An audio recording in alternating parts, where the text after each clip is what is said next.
So welcome.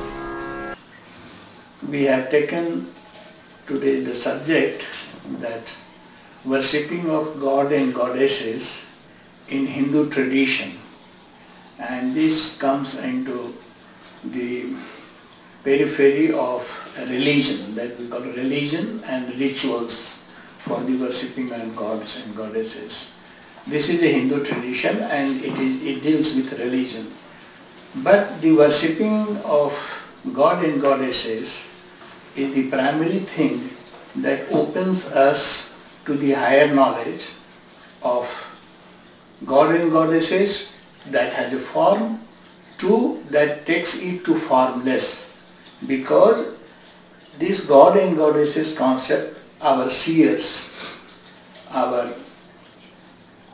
persons who saw the God, who saw the omnipresent God, which is omniscient, omnipotent and omnipresent, and they said it is unknowable. But to explain the people what he saw, because others did not see that. He was conscious that he only experienced this, other has not experienced. So to explain and to lift them from this form consciousness of Godheads to the formless consciousness that this Godheads represents. So they to explain to the people how we have to go from formless to form and form to formless. They use this as a symbol. And God and goddesses which we are worshipping in the form of idols, it is maybe in photograph in a frame, or it is made of a stone, or whatever it is made by earthly things, it is like that. But this tradition we are following, worship this we are following, our generation following. We saw our parents bowing down the gods and goddesses, worshipping gods and goddesses. Our parents saw their parents, and like that it's ancestrally we are doing that. But we don't understand why we are doing that and what is the significance, what is the relevance it was given to us by tradition, cultural tradition, that we are doing that. So this we can understand how this formless concept came, and those who saw the omnipresent, unknowable, that Ishvara, Brahman, that the name is given, they saw first, and what they saw in experience was formless, unknowable, omnipresent. But he has to explain to a person or individuals that what he saw, he is not able to show that experience. So he just wanted to make it idol, take for example Lord Shiva.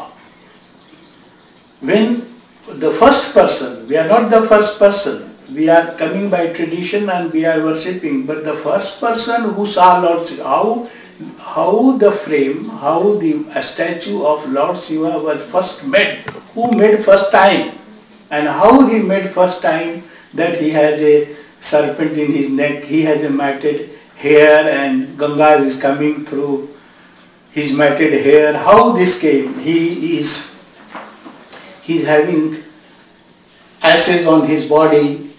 How the first person perceived and how the first person this gave the symbol, and he says Om Namah Shivaya. He started worshipping and he gave a form that later on it came as a statue of Lord Shiva, and that statue we see. But that statue also we see in our tradition, our culture, like Harappan culture, many excavation, and especially in Lothal, we found also the worshipping of Shivalinga. So now still this Shivalinga is also a concept, also a sort of symbol of that Lord Shiva, that Lingam it is called. That says that the meaning was saying that it is a Purusha, and below that on the bottom of the Lingam is Prakriti. female and the Purusha is male. So this wanted to explain, or he understood it like that the conjunction of the Purusha and the Prakriti. Purusha and Prakriti are united, they are intermingled. This they saw formless state. He saw Brahman, and he saw Brahman transforming itself as a energy. So the Brahman, what is formless, when he took the energy, he gave two names. He says Purusha, Brahman, which was static, and when he took the energy, he gave the name Prakriti. So he has to explain, he has to say the others that look, Prakriti and Purusha are one and the same into two forms, and to explain these two forms, the symbol has been given that at the bottom is that representing female part.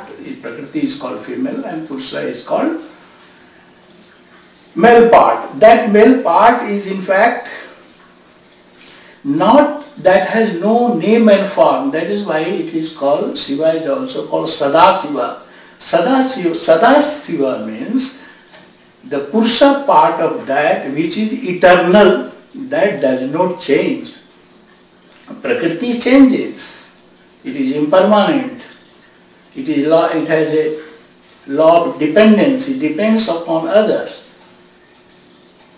So that brings also a sort of temporary or a sort of our this worldly life, a sort of attachment and detachment, and we are very much attached to that.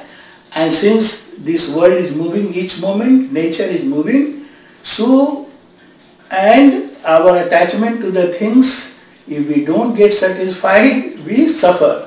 So what our rishis, our traditional seers, they made it that until you are a person of nature, nature is also universal. It has two parts of nature. One is universal, one is individual. So individually we are the part of the universal nature of form.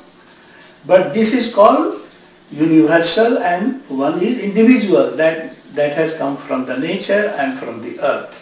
But the third part, that is why it has been given Pra-Prakriti. Pra-Prakriti and Para-Brahma. The Para-Brahman concept is that Para-Brahma is transcendental. Transcendental means which transcends to individual as well as which transcends to the nature. But that transcendent consciousness has taken a form as universal consciousness, where it got the form of five elements that we call earth, water, air, fire. That it called, and then further it densified, whether it called form, that form comes from the formless. So that nature worship started. So Rig Veda, our tradition says, Rig Veda first, it has started worshipping everything of the nature, earth, worship of water, worship of fire, worship of formless sky.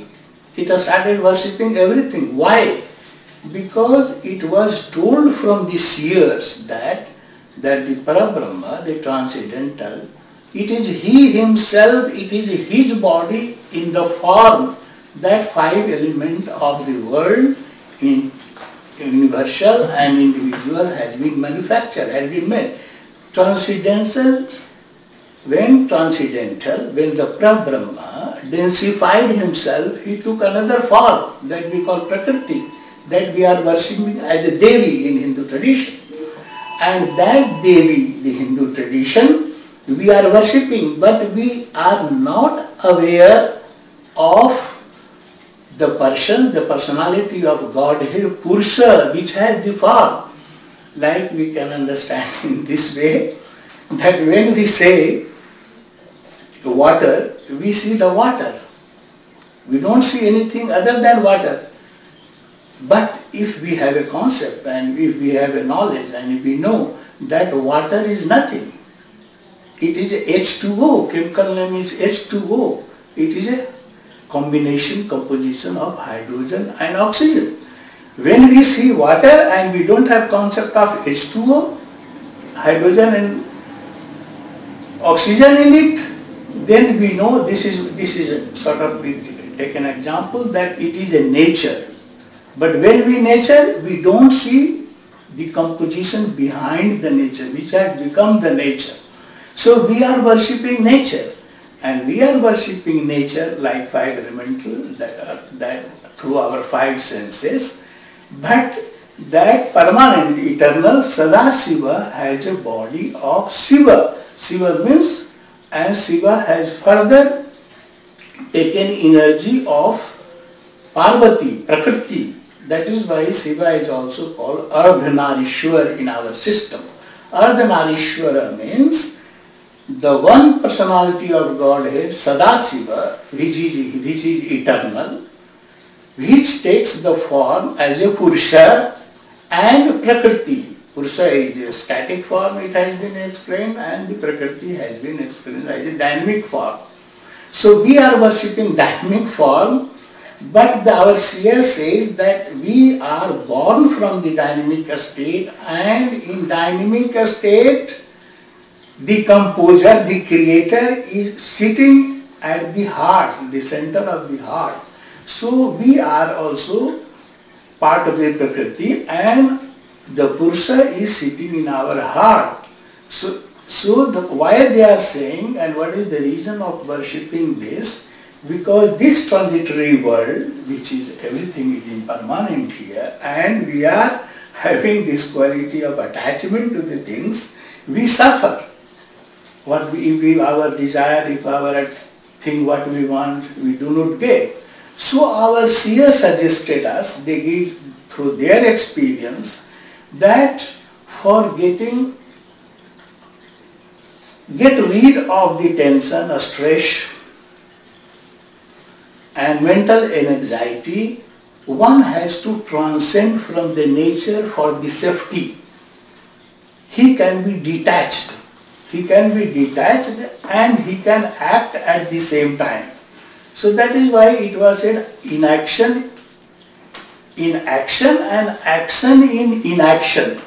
When we do this form of our understanding and when we behave in the nature like that, then they say a state of indifference. If we very much involved in the play of the nature and we do not get attached to this, we at the same time we have all indifference towards that, equanimity of mind that has been said, then we are not disturbed having day to day our phenomenal work in the nature.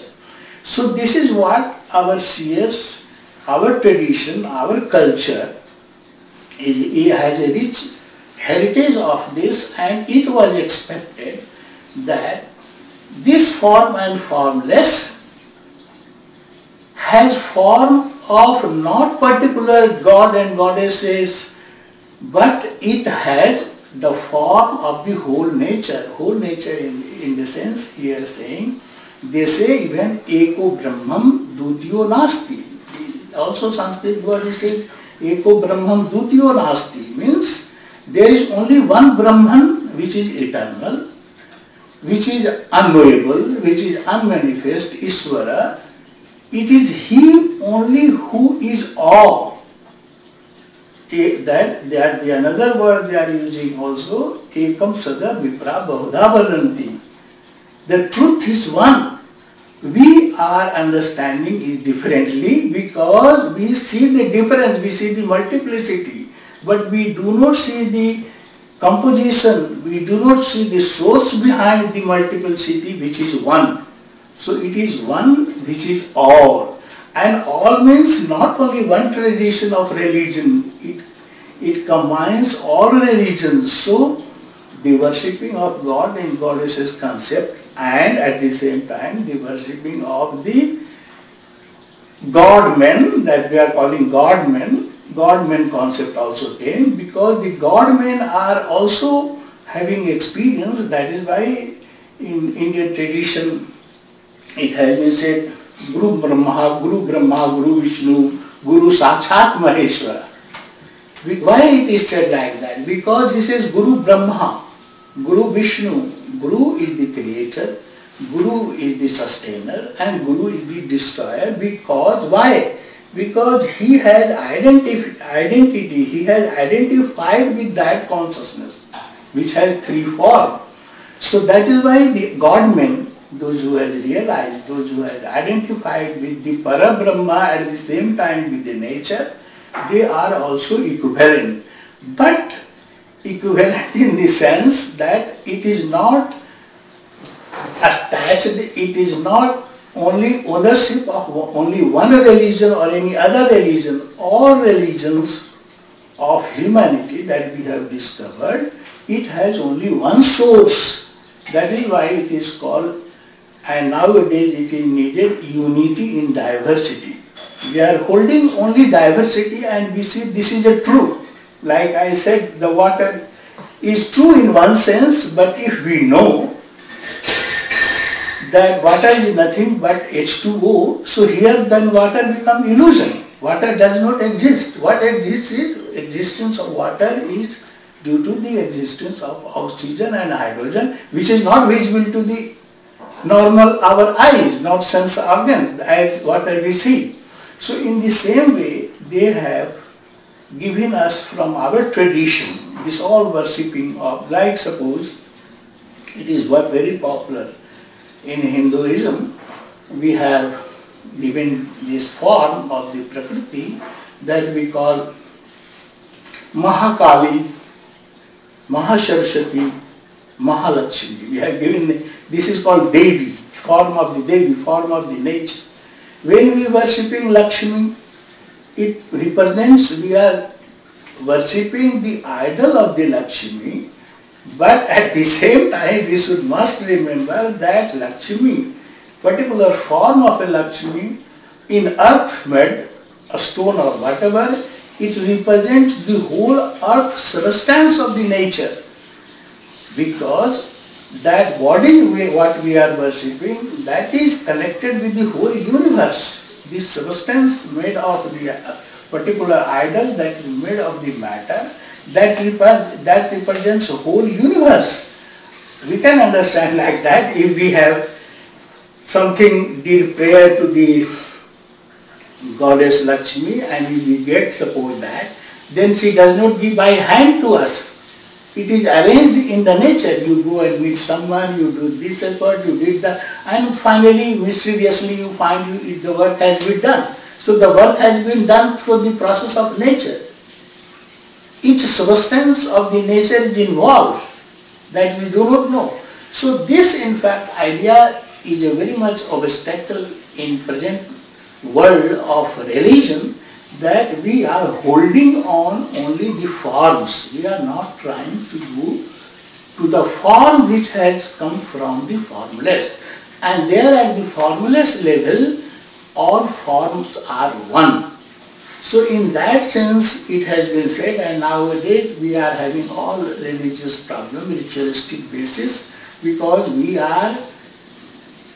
have not self-experience. That is why also we cannot believe, because we have a faith by tradition, by our parents, by our ancestors, but we can have all doubt. That is very natural, because we don't have the experience that the first person gave the symbol. So this is also with Saraswati. Saraswati is Mahasaraswati, is a consciousness of nature, which consciousness gives, there is a matter. And if someone is saying matter, how he is saying matter? It is a consciousness of matter, which matter is giving to the mind. That's why he is saying it is matter, it is water, it is gas. How this consciousness is there? Who is giving this consciousness?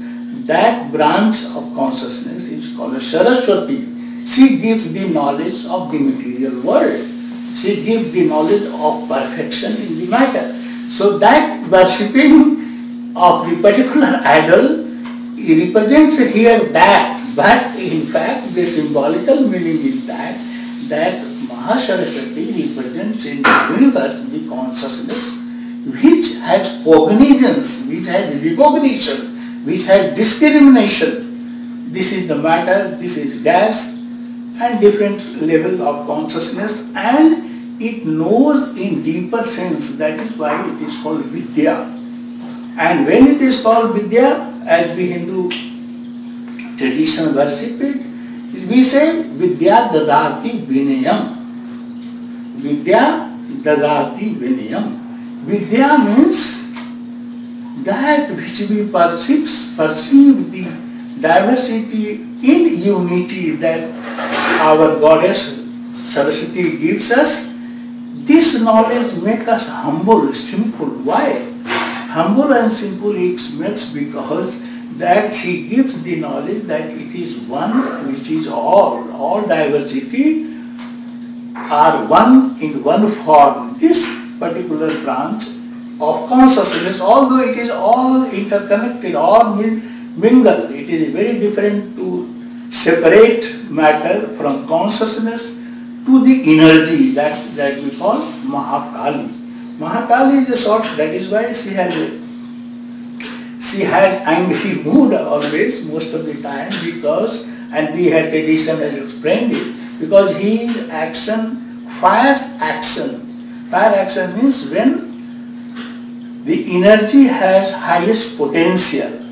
That has also one part of energy when we act energy, but all three, the category of Mahakali, Mahalakshmi and Mahasaraswati is called energy part, Devi part, Prakriti part, which is acting in the three form, but they all three are united. That is why it is also called three Devis.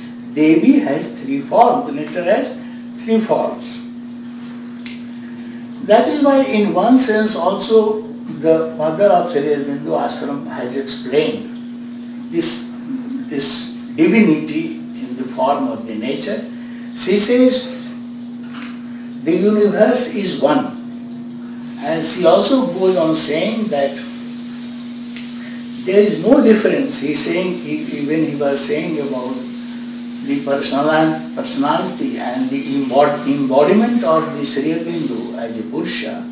She is saying that there is no difference between the consciousness of him and the consciousness of mind. It is one into two form, and that is necessary for the play. So the Purusha and Prakriti are only two forms that is necessary in this world, in this creation to go about.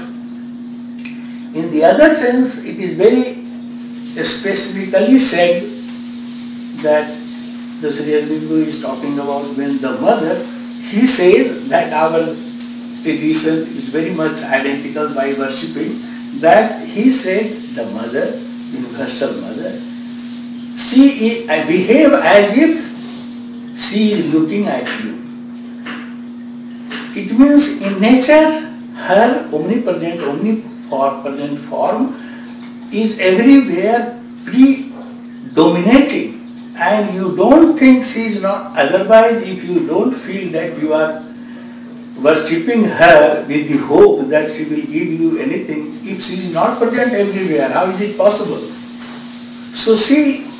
So both went on saying at the Shri Aurobindo ashram on Pondicherry, and that is why they gave the evolution of life. They say evolution of life in that sense. They are saying this, that life is not to renounce it. Life is not to renounce it, but to make it perfect. Right? It is said in that concept that our Vedas, our four Vedas, are thesis. It accepts everything as a Brahman.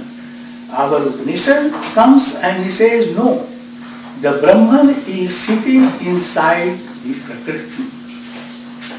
But Shri Aurobindo's synthesis of yoga says that the thesis and antithesis, the Vedas and Upanishad, the thesis and antithesis has to be made a synthesis of both.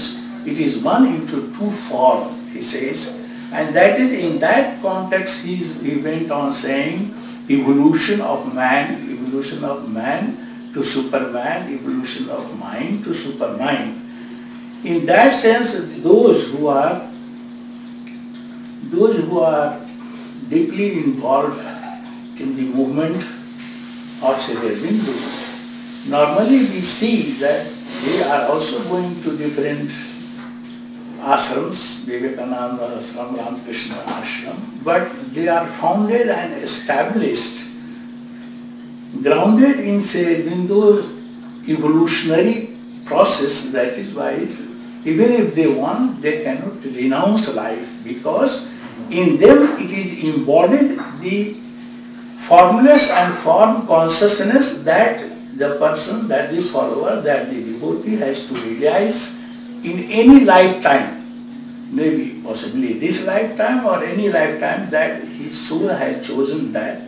That is why in other sense he also says, those who chooses the divine, it has been already chosen by him. So having this concept, they gave all our formulation given to the culture, like most of the, when he writes Life Divine, he quotes Rig Veda, he quotes verses of our Upanishad also, and our very much popular that we can understand, the verse that he says, Asato ma sadgamya, tamso ma jyotirgamya, mrityu ma amritam gamya. The concept, the understanding, the seers are called also in the sense that seer is one who has seen, and that has been also called in our ancient literature is Shruti. Shruti means that which has heard it. Which has heard, what which has heard? That essentially it is one, but he knows the discrimination. That is why I say, Asato ma sadgamya. Take me from the untruth to the truth. But we have taken granted untruth as a truth because we don't know what is the truth. In the same way, tamso ma jyotirgamya.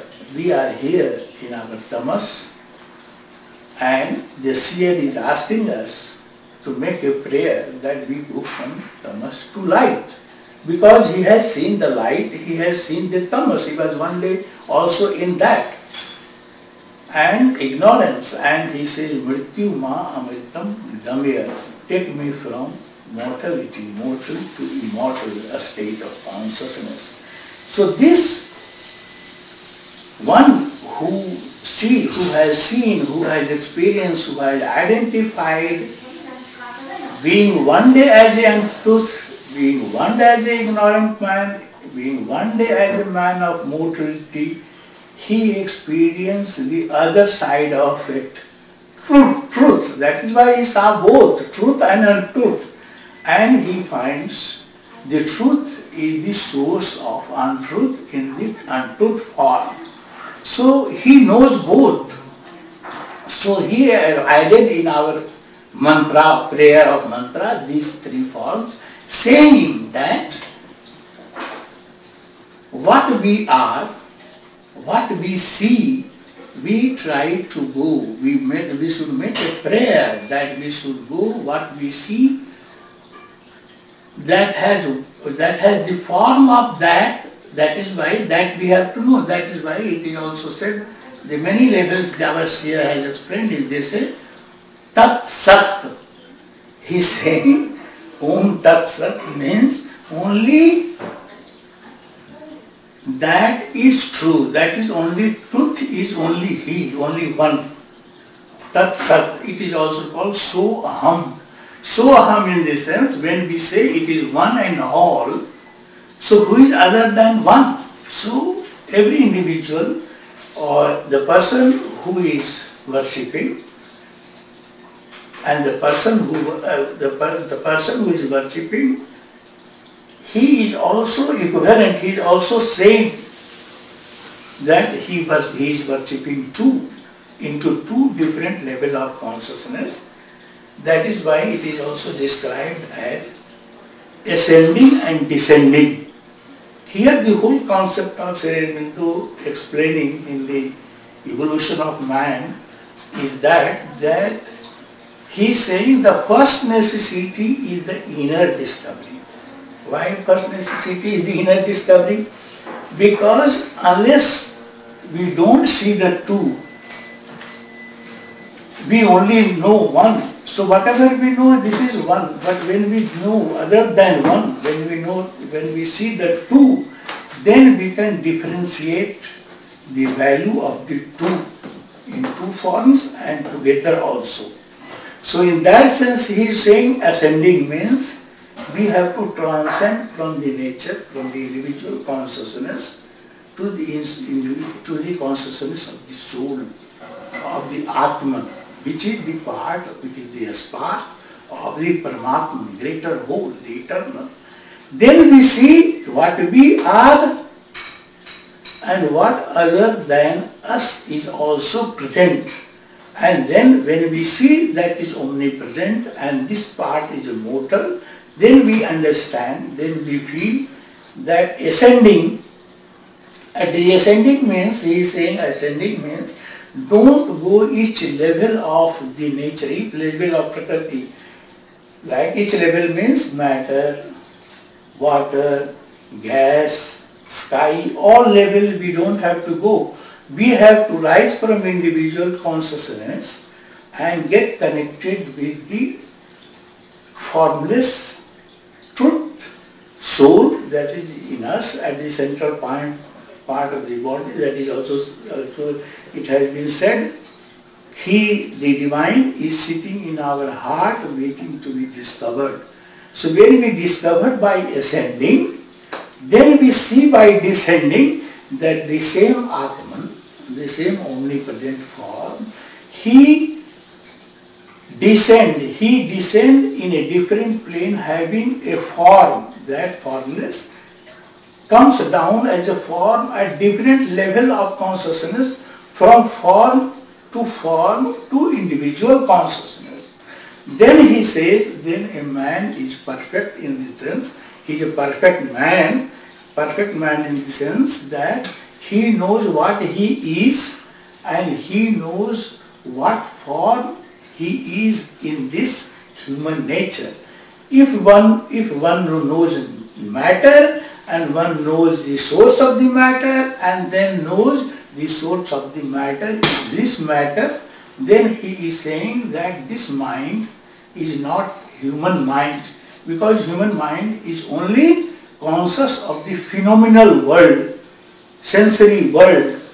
So that he is calling, if a person has this conception by experience, then he is having not mind, he has climbed to the mind, that he said there is a being beyond being of mind. He is pointing to that consciousness where that is called Vijnanmaya Purusha. The Purusha which is in the form Vijnanmaya, in the nature, physical form, Vijnanmaya Purusha, then he gives a name of Supermind. He climbs from the mind to Supermind. And he explained very specifically this concept, and one statement that he makes very much explains his whole of philosophy, we can say, of his experience of theory of evolution, when he says, animal was the laboratory in which man was worked out. Animal was the laboratory in which man was worked out. Man, by his conscious effort and cooperation, nature wills to work out Superman. Or shall we say to manifest God? In man of mind, there is not expecting the manifestation of God. But a person who climbs, human being climbs to the consciousness of the Godhead, and then comes back with that consciousness in nature as he was before. In that sense he has taken also, and he has written also the Savitri, the great epic poem Savitri, that is written in 24,000 lines. Only his conception was, and he took the story of Savitri and Satyavan because one day Satyavan died and Savitri interferes and he brings back life of Satyavan to the worldly life. So that he is explaining that when a person transcends, that is why he is saying animal also had evolution. Animal also evolved into man, but he was not conscious of that. So he was not conscious, he was not supposed to be collaborate. But he is saying, but that is why this evolution of animal to man is also needs, it has to go further evolution. There he is saying, animal was the laboratory in which man was worked out. Man by his conscious cooperation, conscious effort and cooperation, nature wills. In animal also it was the will of the nature that man came, and it is the also will of nature in man that it will climb to supermind or superman. That is why in this sense, and beautiful line at the last he says that animal was the laboratory in which man was worked out, man by his conscious effort and cooperation, nature wills to bring out superman, or shall we say to manifest God. Which manifest God he is talking about? He is talking about manifestation of omnipresent, omniscient and omnipresent, that form that the person after death get identified. So that is why that person is not the person of the nature. So that is why he is saying the liberation that we had. Our Hindu concept had the liberation. Of that liberation we had two types. One liberation was called liberated while living, Jivan Mukti. The other consciousness was called Videha Mukti, this embodied liberation. So these two concepts of our liberation, he made a synthesis that a man who gets liberated, that he was talking about this Shankaracharya and Buddha and all that life is to renounce because life is full of problems.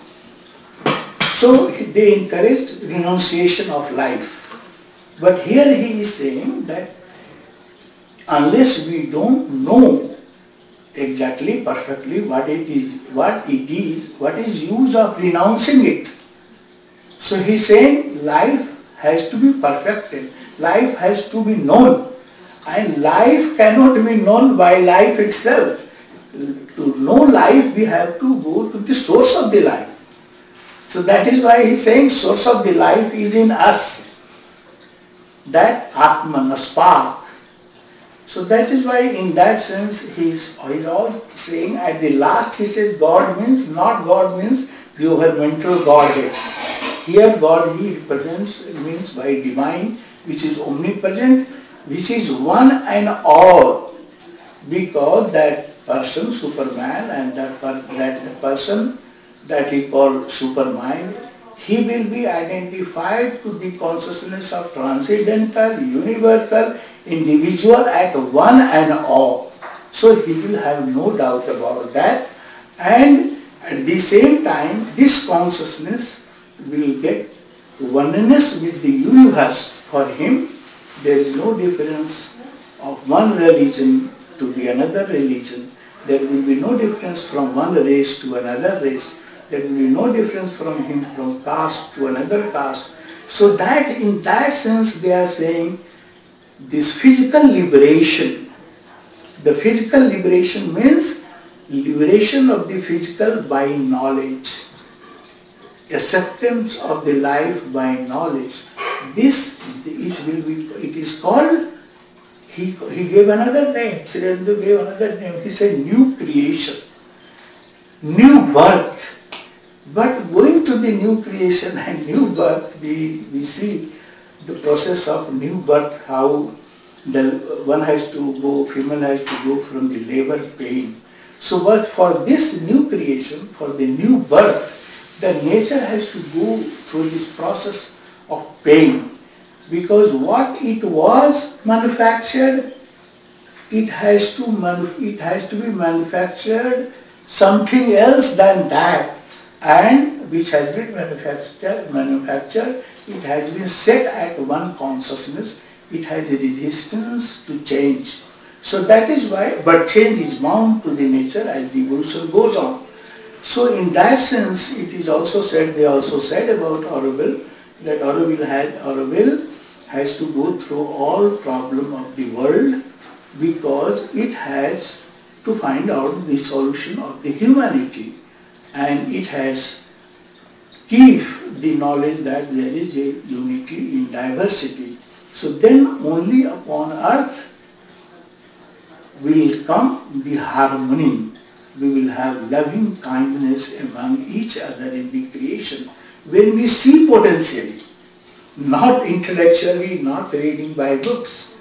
Of course, religion is a help, reading of book is a help, but we have to go deep inside this and try to understand truth of it.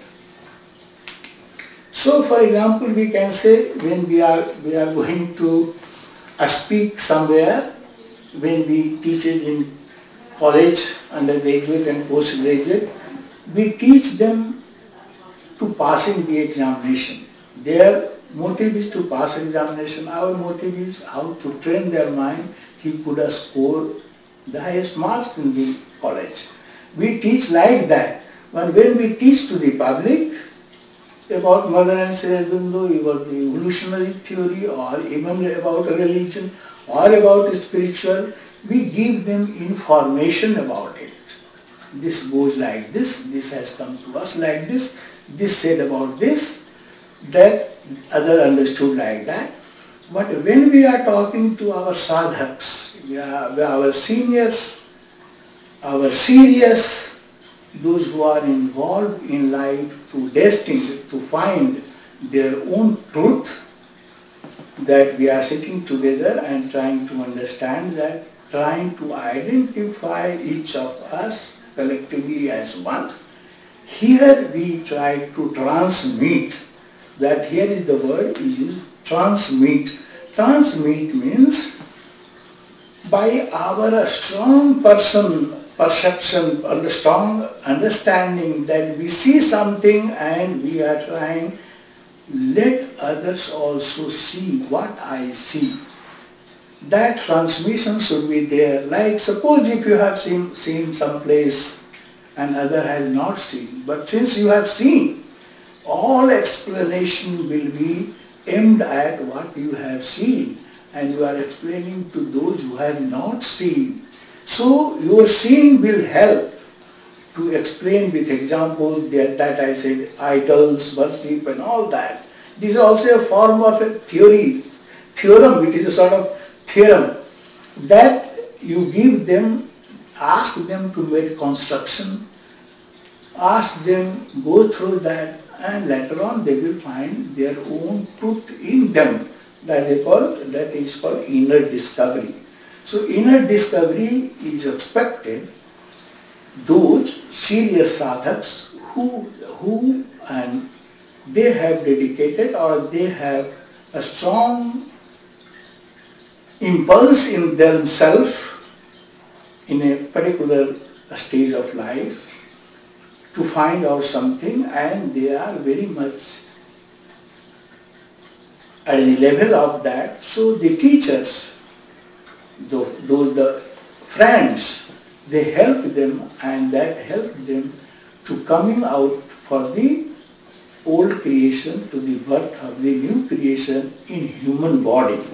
So this helps when we sit together in our circles, we sit together among ourselves with seekers, we can say. This helps us being together, and in that point of view, in that relationship, we are sharing each other here. Few questions, in fact, sadhaks has always have, or followers, those who are dedicated, they have always few questions that normally people ask. That why there is so much fight for the religion? the very much question is asked, even nowadays is very much prominent in day-to-day life. Each one is saying his religion is superior than other religion. Even in one religion, one God is superior to the another God. And since we are fighting, because we don't see the source, that is one which is different, expressed in different form. So to understanding this, our Shriyas also created 4 type of that yoga system nowadays we are aware of. That they say Bhakti Yoga, Karma Yoga, Jnana Yoga and Hatha Yoga. So the Bhakti Yoga is given to a person who had a knowledge, who saw that, who identified that, he gave this structure to whom we are worshipping. We are doing Bhakti. But Bhakti has to carry and identify itself by its knowledge. So Bhakti Yoga is not enough. Bhakti Yoga has to end up with its knowledge, and then we can understand and we can create harmony, and we can have loving kindness for each other, like that very much popular in Buddhism is that whole, say, Buddhism is standing on 4 pillars, that is say Metta, Mudita, Karuna and Upekha. This is if a man, although it is said that he was enlightened, he reached to Nirvana, but at the bottom, at the heart of Nirvana, he says if someone attains that Nirvana inside or Nirvana expressed in the material world, this 4 quality comes to a human being, and that is a gift for the nature, for each human being. He says Metta. In him comes the friendliness. The person who has united one and all, one who gets united with the whole substance of the matter, he gets Metta, friendliness of every atom of the universe. He gets Mudita, he is a smiling person. He smiles to see his friend and his enemy. Says Metta, Mudita, Karuna, he is compassionate because he knows it is his own body. And Metta, Mudita, and he says Upekha. At the same time having all this structure, at the same time he is having equilibrium, equanimity of mind.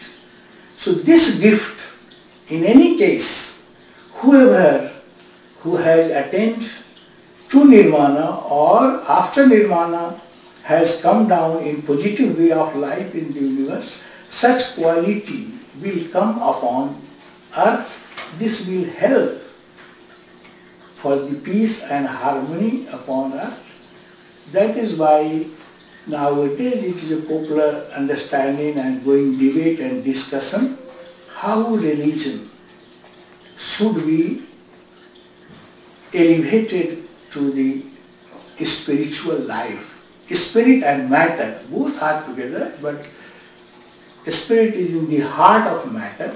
How heart and matter should bring together and live together happily. That in that sense our whole teachings of spiritual life is relevant to the human being. People, it is also normally asked that what is the gift of spiritual life to the worldly person. Normally it is very much widely question asked, why a man, what is the use, what is the purpose, matter, material life, richness, money, power, it is an important thing. What is necessity one has to go for a spiritual life? So it has been answered like that. The first thing is that when you come to spiritual life, you don't think you are doing your spiritual life because you are not. When your spiritual thing come to you, it means you have done enough with the material life. First symptom in you is this. The second symptom is that when you go to the spiritual life, in fact, a spiritual life is a help for the material life. Because all suffering in the life, all tension, all stress is due to only that we are not understanding what we are.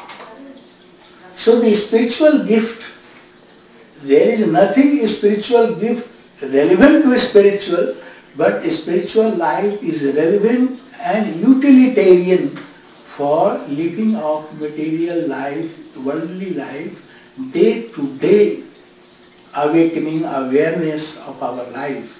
That is why it should be understood that this process, this method of learning of higher life or spiritual life is not separate from life, but it gives perfection, it gives simplicity, it eliminates egoistic feeling of human being that I am the best, others are not equal to me. This concept, feeling, it brings the spiritual life in matter. When we are identified with this, we are very happy to see others happy, having the same smile coming back to us. So this brings all system. Science is nowadays, scientific discoveries are all proving that, we are understanding, we are trying to understand scientific discoveries also. In the same way, when we were not knowing that what is matter, what was the energy, and what was the velocity of light, what is the coincidence of all three, when we are connecting all that, when we were told about the Devi, just now I talked Devi, the energy part of the Brahman, and what is the matter. Here Einstein, when he gives this theory, E is equal to mc square. He says energy. He is correlating energy, matter and velocity of light. All three can be convertible to each other. So this is what it has been said in spiritual life also, that all three are one. One, it is into three, it can be convertible to each other, but the byproduct will be one, the source will be one. So in that sense, even Savitri first lines is there, Aurobindo Savitri first lines is that it was the hour before the gods awake. So when the creation started, everything was one, and it was his body, over mental godheads took the form. The same took coming down to our human level, each being has the same body. That's all I think for the day. Thank you.